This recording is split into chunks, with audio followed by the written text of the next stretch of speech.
d'accord? On sait très bien que Nirnasein Yotsesot, quand le va il rentre, le secret il ressort. C'est-à-dire qu'on voit de quelle manière il va se comporter quand il n'a plus de Yishuvadat, ou il n'a plus de Shlita, il n'a plus de maîtrise de lui-même. Parce que je veux toujours dire à mes enfants, je lui dis, j'ai jamais accepté ni de fumer et ni de boire. Pas parce que je ne supporte pas avoir de maîtrise de moi-même. Toujours un peu de vin, être jovial, sympathique. Mais boire au point de ne plus avoir de maîtrise de toi-même, je vois les gens qui fument, et ben le Shabbat, ils sont nerveux. Laura Frankfurter, d'ailleurs, c'est pour ça qu'il a arrêté de fumer, parce qu'il a dit, quand je voyais que je comptais les heures et les minutes et les secondes pour que Shabbat il sort, pour juste prendre un truc allumé qui me fait en plus du mal pour ma santé, qui est nocif pour moi et ma famille, juste pour faire ce mouvement de... Je me suis dit, non, c'est pas possible. Je peux pas être dépendant d'un espèce de bout de papier qu'un homme il a inventé et que ça me gâche mon Shabbat. C'est-à-dire ce manque de maîtrise de soi et d'être dépendant de quelque chose, d'accord? Ça, c'est quelque chose qu'on doit aussi travailler sur ça.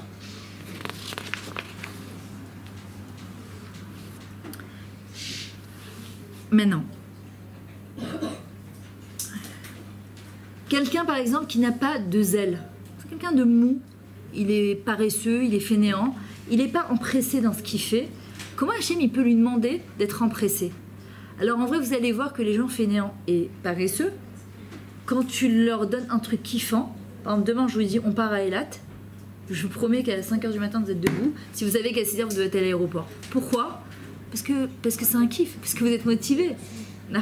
Donc en fait, le zèle, il vient pas du fait qu'on est fainéant, on ne l'est pas. Ça dépend de la motivation. Et c'est pour ça que dans la vie, la hitrachut aussi, elle est dans la motivation. Le renouveau, c'est d'être motivé dans ce qu'on fait.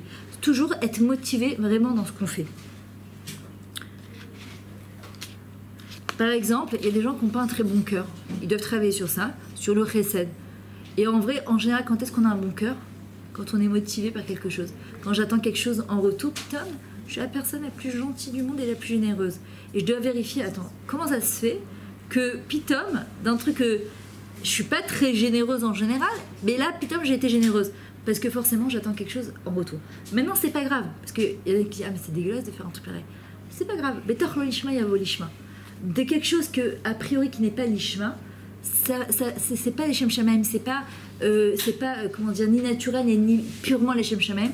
La Torah te dit c'est pas grave, habitue-toi, parce que Betor l'Olishma, quand tu vas prendre le goût de faire du bien, au fur et à mesure, tu vas vouloir le faire, mamash, de manière désintéressée. Alors au début, vaut mieux le faire de manière intéressée. C'est comme les enfants. Le Rambam il dit par exemple, comment on motive un enfant à faire une mitzvah, à aider ses parents? Des bonbons, des cadeaux et de l'argent. Alors il y en a qui disent, mais ça va pas. Après, tu leur donnes le... Non, pas du tout. Un enfant, est-ce qu'a priori, il a envie de balayer, faire la serpillière ou nettoyer des toilettes? Ouais, en courant. Ouais, ah, ils adorent, ouais. Ah ouais? Oui, quand ils ont 4 ans. Non, 2 ans et demi. C'est ça. Et après, à 15 ans, tiens, va dire à un gosse de 15 ans, ils sont pas motivés. Qu'est-ce qui va les motiver, par exemple? C'est quand tu sais... Moi, une fois, je me rappelle, c'était la veille de Pessah. J'ai une de mes filles, celle qui a 17 ans aujourd'hui, elle m'avait beaucoup plus aidée que les autres. Bon, chacun avait son tafkid, mais une, elle a vraiment été au top, elle a fait plus que... Alors, au lieu de dire aux autres, eh ben, vous voyez, Sarah, elle a été comme ça, j'ai récompensé doublement. Si à chacun, je leur donnais une certaine somme d'argent pour s'acheter des chaussures, une nouvelle tenue pour les fêtes, à elle, je l'ai gâtée encore plus. Alors, les autres, ils ont dit, mais pourquoi? Alors je dis parce qu'elle m'a fait kiffer encore plus. Donc j'ai envie de la récompenser encore plus. Donc en vrai, ce qu'ils vont retenir, c'est si je fais plus, forcément, je vais être plus récompensée. C'est pas, vous savez quoi? Vous m'avez pas assez aidé, je vais vous enlever. Non. Moi, chez Magalar, de toutes les mères, Magalar. Mais elle, parce qu'elle a fait plus, je vais lui donner plus. Et c'est pour ça qu'à Kadal Baruch, quand on parle par exemple de Moshe Rabbeinu, il est appelé comment? Eved Neeman, un serviteur fidèle. Pourquoi? Parce que quelqu'un qui est proche d'Hachem, il n'a pas envie de faire les choses que parce qu'il est obligé. Il fait les choses parce que j'ai envie de faire plaisir à Kadosh Baruch Hu. La démarche, elle est tellement différente. C'est-à-dire, j'ai pas fait un truc parce que je suis obligée, parce que j'ai peur d'être punie, parce que Dieu préserve. Malheureusement, quand est-ce que les gens ils se prennent en main? Après des attentats, après des catastrophes, je leur dis, il faut vraiment aller trasek. Pourquoi on attend ça? Pourquoi on doit attendre, Chazé Shalom, des choses catastrophiques pour se réveiller, que quelqu'un il soit malade, que Dieu préserve, pour se renforcer sous la tignoute, que quelqu'un il soit truc pour se renforcer dans son Shabbat? Non, dès maintenant, on est conscient de ça, on le sait. Maintenant, c'est difficile, ok. Comment on fait? On demande à Hachem. regarde Hachem, j'ai envie de te faire plaisir, fais en sorte que je puisse me rapprocher de toi, Bechassadim Glouim. C'est quoi Chassadim Glouim? Parce que je suis capable de voir tout le bien que tu nous fais dans notre vie, alors j'ai envie de te faire plaisir. Pas parce que Chasvé Shalom, je vais me prendre une tannée sur la tête, alors là je me dis bon maintenant j'ai pas le choix, il faut vraiment que je me bouge. Pourquoi? Alors qu'on peut faire les choses de manière différente. Non, l'être humain il est comme ça. Mais nous on le sait ça, on est conscient de ça, on doit dire Hachem, aide-moi à te faire plaisir. D'ailleurs vous devez sûrement la connaître, la chanson de Sheribo, la Sot Retzontra Echad Uletamid, la Sot Retzontra Kirtzontra. Elle est tellement belle cette chanson, c'est-à-dire que je permets de faire ta volonté comme ma volonté comme ta volonté, et que ma volonté ce soit toujours que ta volonté, c'est-à-dire que on le dit dans le pire cas à vote, c'est-à-dire de faire que ta volonté, Hachem, pour te faire plaisir.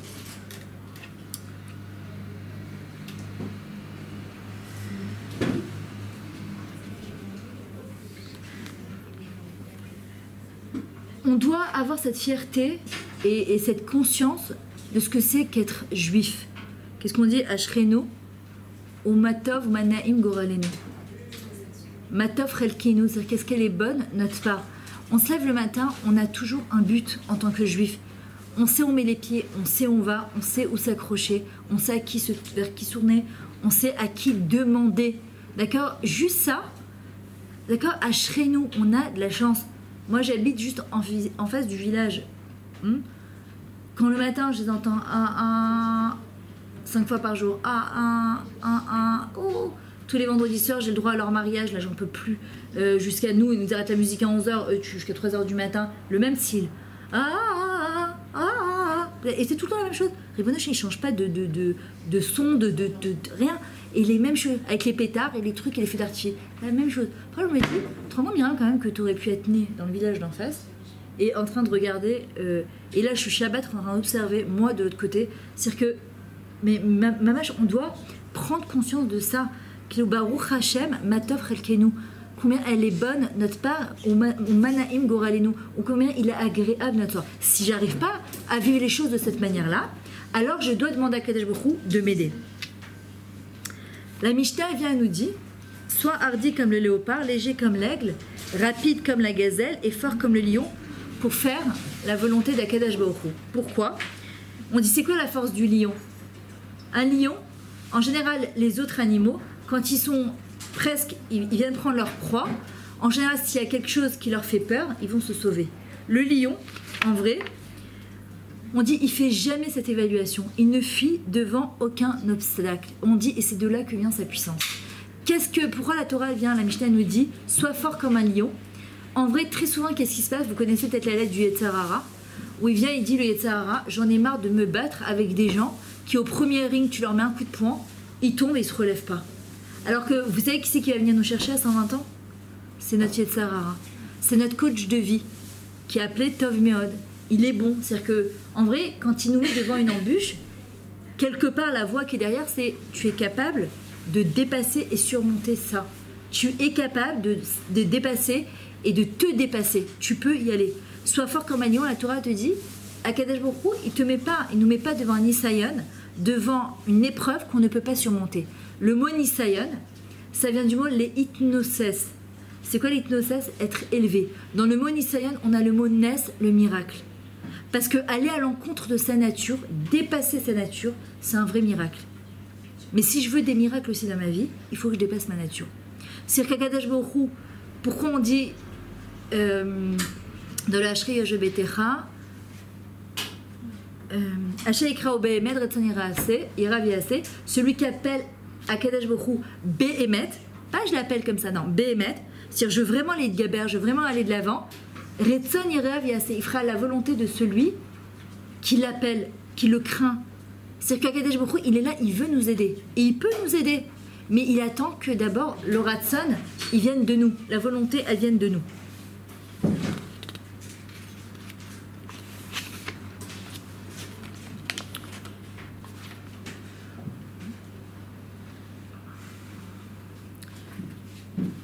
Le Rav Israël Salanter, il disait, travailler une mida, c'est plus dur que d'étudier tout le Talmud entier. C'est-à-dire que c'est tellement pas évident de changer une mida. Mais Akadosh Baruch Hu encore, il nous rassure, il vient, il dit. D'ailleurs, le Rav Arouche, dans son livre Ratzon de Kisufim, il dit, c'est quoi, qu'est-ce qui nous fait Yetzara? Il dit, tu crois que tu as avancé, tu crois que tu évolues, mais regarde, t'es bidon complètement. Mais regarde comment t'avances à pas de fourmi. Et en vrai, le Rav Arush, il dit, c'est pas ton problème le résultat. Toi, notre seule démarche à nous, c'est de prier, de demander à Hachem déjà, d'avoir la volonté de faire sa volonté, et deuxièmement, d'avancer, parce que de savoir que de toutes les manières, changer, ça demande de l'assiette à Dishmaya. Toute seule, je vous dis, c'est pas la peine de rêver. On ne peut pas changer toute seule. Dans le monde dans lequel on vit, c'est impossible de changer toute seule. En quoi ça nous aide? Dans les moments où on craque, on baisse les bras et on a l'impression que ça y est, j'en peux plus. Qu'est-ce qui se passe à ce moment-là? On pleure, on n'est pas bien. Pourquoi? Comment je suis arrivée à ça? Comment j'ai pu tomber au niveau Rouhani Ad Kedeka? Hachem il dit, de la même manière que quand tu es en haut, c'est moi, quand tu es en bas, c'est moi. La Yerida Zeletzorer Halia. Quand on tombe, c'est pour toujours mieux remonter. Yerida, ça vient d'Hachem. La Nefila, elle vient de l'homme. C'est quoi la différence? La Yerida, c'est Hachem qui me fait descendre pour remonter, pas toute seule. J'ai besoin de reprendre des Neshamot avec moi qui n'ont même pas conscience de ce que c'est la Avodat Halamidot. Quand je remonte jamais toute seule. C'est pour ça qu'on dit Yerida Letzorer Halia. La Nefila, c'est quand un homme il tombe, il commence à entretenir ce genre de dialogue intérieur. Je suis nulle, je suis pas bien, je suis une grosse banane, j'y arriverai jamais dans ma vie, je suis trop bête. Ça, c'est l'homme, c'est pas Kadosh Baruch Hu. Quand je suis en bas, qu'est-ce qu'il dit David Ameller?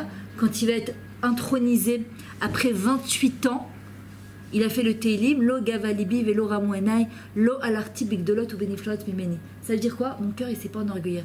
Quand j'étais en bas, on lui dit David, comment c'est possible? N'importe quel être humain qui est traité comme un mamzer, qui n'a pas le droit de manger avec son père et sa mère, comment tu peux, quand on vient, on te met une couronne sur la tête et tout le monde est en train de crier, proclamer David Melech Israël Chai Vekayam, que jusqu'à aujourd'hui on lit des télim que David il a écrit. Comment c'est possible que tu t'enorgueillis pas? N'importe quel être humain, il s'enorgueillerait d'un truc pareil. David Melech il dit, quand je suis en bas, c'est Hachem. Les 28 ans où j'étais en bas, c'est Hachem. Mais quand je suis en haut, c'est Hachem, donc j'ai pas à m'enorgueillir. Aujourd'hui, j'ai un autre tafkid, c'est de devenir David Melech Israël. Donc j'ai pas à m'enorgueillir. Je comprends que ça fait partie de mon tafkid. Comment Moshe Rabbeinu, il vient et il dit Ani Ana Mikol Adam, je suis l'homme le plus humble de tous les hommes. C'est une plaisanterie. T'as pris juste l'humilité pour dire je suis l'homme le plus humble. Oui, tu sais pourquoi? Parce qu'il comprend Moshe Rabbeinu, ce que nous on doit comprendre aussi. C'est que quand je suis arrivée à grandir dans ma Vodat Hashem, je l'ai pas fait toute seule. Moi, je toujours dis à mon mari, je voyais par exemple dans ma classe, et puis dans ma classe, ou même dans ma propre famille parfois, je lui disais, je sens que, Baruch Hashem, le fait que j'ai jamais fait de bêtises et que je me suis restée accrochée à Kadosh Baruch Hu, et je prie pour ça parce qu'on n'est jamais à l'abri de son propre Yetzara. Parfois, plus tu grandis dans la Torah, et plus parfois ton Yetzara, il est plus fin, il est plus fort. Et parfois, je me dis, j'ai peur de mes propres réactions, parfois je me dis, comment j'ai pu penser à un truc pareil? En vrai, c'est pas le comment j'ai pu, il y a une pointe de gava dedans. Qu'est-ce que tu crois? Parce que t'es Miram étudié, tu donnes des cours de Torah, t'as pas Yetzara. Il est encore plus fort ton Yetzara et t'as encore plus éprouvé. Donc ce qui me reste à faire, c'est juste dire à Kadosh Baruch Hu, Hachem, je te remercie parce que ce que je suis devenue, ce n'est que grâce à toi. C'est pas moi. Je sais que c'est que grâce à toi. Et ce que je vais devenir aussi, c'est que grâce à toi. Par contre, j'ai besoin de toi. Parce que pour ne pas tomber et pour rester à ce niveau-là et grandir encore plus, j'ai besoin de ton aide. Toute seule, je ne peux pas, c'est impossible. Le Rav Salanter, j'avais déjà raconté cette histoire, il me semble l'année dernière, un jour il voyage, il est en train, et il y a un homme qui est en face de lui, et il lui casse la tête pendant toute la route. Il veut pas s'arrêter, faire la fenêtre, arrête de fumer, ferme ton livre, il l'embête toute la... Mais il ne sait pas que c'est le Rav Salanter. Après 6 heures de train, donc cet homme-là descend, et il voit une foule comme ça, il dit, qu'est-ce que vous attendez? On attend le Rav Salanter, donc il est là, il attend le Rav Salanter, et qui c'est qui voit descendre? C'était son compagnon de train avec qui il aurait pu au moins étudier 6 heures, lui demander des conseils. Il se rend compte qu'il a cassé la tête au Rav Salanter pendant toute la route. Il va le voir, il tombe par terre, il lui dit Rav Israël Salanter, je vous demande pardon, mais là je suis désolé. Le Rav Israël Salanter il regarde et lui dit mais c'est méchané que je sois le Rav Salanter ou quelqu'un d'autre. C'est quoi ton but? Pourquoi t'embêtes comme ça les gens? Pourquoi t'es tellement désagréable? J'arrive pas à comprendre. Et il lui dit qu'est-ce que t'es venu faire? Il lui dit je suis venu passer ma Teudat Shochet. Il lui dit va la passer et reviens. Il l'a pas. En même temps, il lui dit vaut mieux parce que si avec ta bouche tu es capable de faire ça, avec un couteau, je sais pas ce que tu serais capable de faire. Il va s'asseoir pendant 3 semaines et il va lui enseigner les halachot de Shrita et il va repasser son théoda, il va l'avoir. Quand il repart, ses élèves ils vont le voir. lui dit Rav Salanter, on veut bien accepter que tu l'aies excusé parce que tu es Rav Israël Salanter, mais j'arrive pas à comprendre comment tu as pu prendre 3 semaines de ton temps pour un étranger qui t'a cassé la tête pendant 6 heures de train. Il répond sur ça Rav Israël Salanter. Il lui dit, vous croyez parce que je suis Rav Israël Salanter, j'ai pas de rigachot? Vous croyez que j'ai pas d'émotion? Vous croyez que c'est que le Akol et Tova, Minashemaim, tout ce qui m'arrive, je dois danser Mirov Simcha? Il dit non, parce que ça te laisse une saléquette. Et la seule manière de dépasser cette chose-là, c'est d'investir dans cette personne-là. Et le fait que je me suis assis 3 semaines avec lui, ça m'a permis d'effacer toute trace de colère et de rancœur envers cet homme-là. Et le Rav Israël Salanter, il dit c'est pour ça que c'est plus difficile de changer une mida que plutôt d'étudier tout le Talmud entier. Mais notre vrai Sacha, il est là. Quand on parle de quelqu'un, quand elle quitte ce monde, dans son espède, on dit en vrai, c'est quoi? Qu'est-ce qu'on dit? C'est qu'est-ce qu'elle a laissé derrière elle. C'est qu'est-ce qu'elle est devenue. C'est ces actes de chesed qu'elle faisait. C'est pas combien de villottes elle a acheté, combien de Ferrari elle a truqué, on s'en fout. Elle prend rien avec elle de toutes les manières.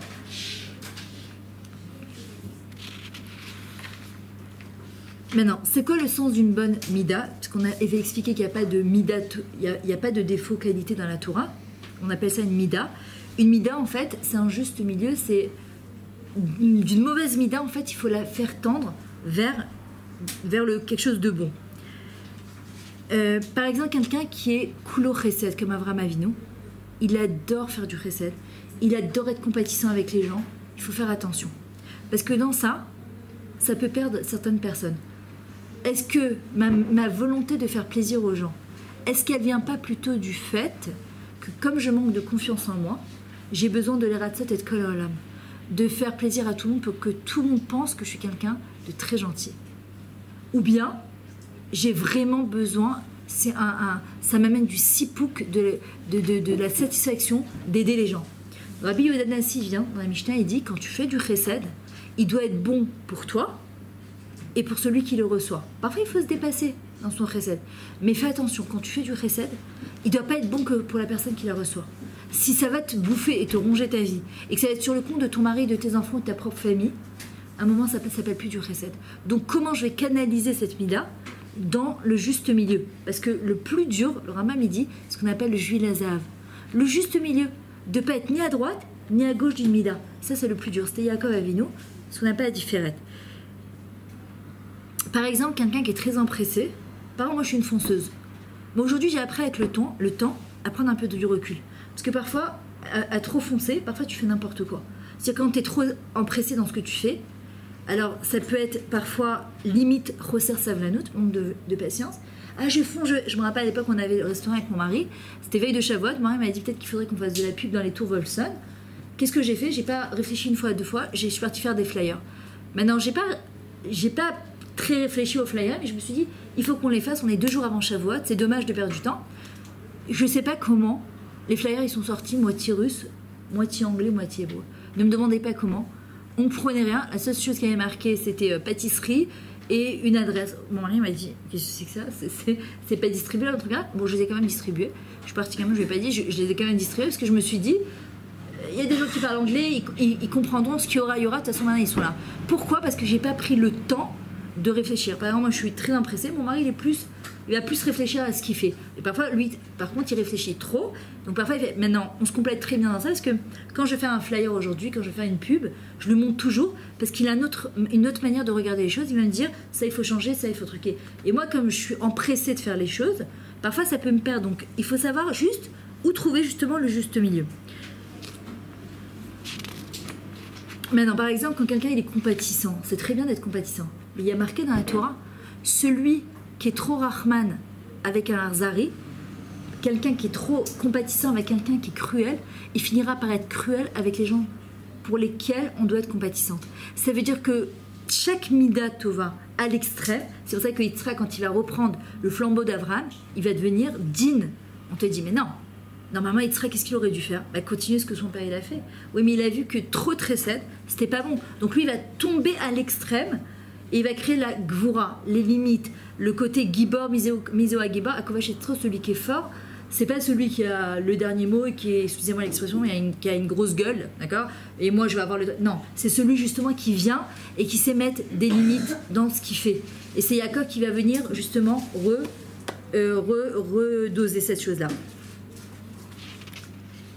Maintenant, pourquoi Kadosh Baruch Hu, il a fait que la avodat à la midot par rapport aux êtres humains, elle est aussi importante que la avodat ben Adam la makom envers Akadosh Baruch Hu. Normalement, tu te dis, ben non, la avodat ben Adam la makom, elle est beaucoup plus importante que ben Adam la chavero. Alors on te dit non. Pourquoi? Parce que celui qui en vient à fauter envers son prochain viendra fauter envers son créateur. Et pas le contraire. Parce qu'une personne, elle peut être au top de sa voie de Hachem avec Hachem. Mais si au niveau, pourquoi on te dit à Kippour, si tu as demandé pardon à Hachem, il te pardonne. Mais quelqu'un par contre qui ne demande pas pardon à son prochain, ça, Kadosh Baruch Hu, il ne peut rien faire tant que la personne, elle ne lui a pas pardonné. Sauf évidemment, si elle a fait toute la démarche nécessaire de venir demander 3 fois pardon, etc. Pourquoi? Parce que ma vraie avodat Hachem, elle passe à travers ma avodat à la midot. Quelqu'un qui me parle mal, ou qui va me critiquer, qui va me dire quelque chose qui me fait de la peine, je dois comprendre par ma émouna que cette personne n'est qu'un intermédiaire entre Akadosh Baruch Hu et moi, et que en fait, elle n'est pas là pour me faire de la peine, c'est Hachem qui est là pour me faire grandir. Maintenant, à quel moment on doit commencer à travailler sur cette midot? Rabbeinu Yonah, il dit, depuis le plus jeune âge, c'est-à-dire maintenant.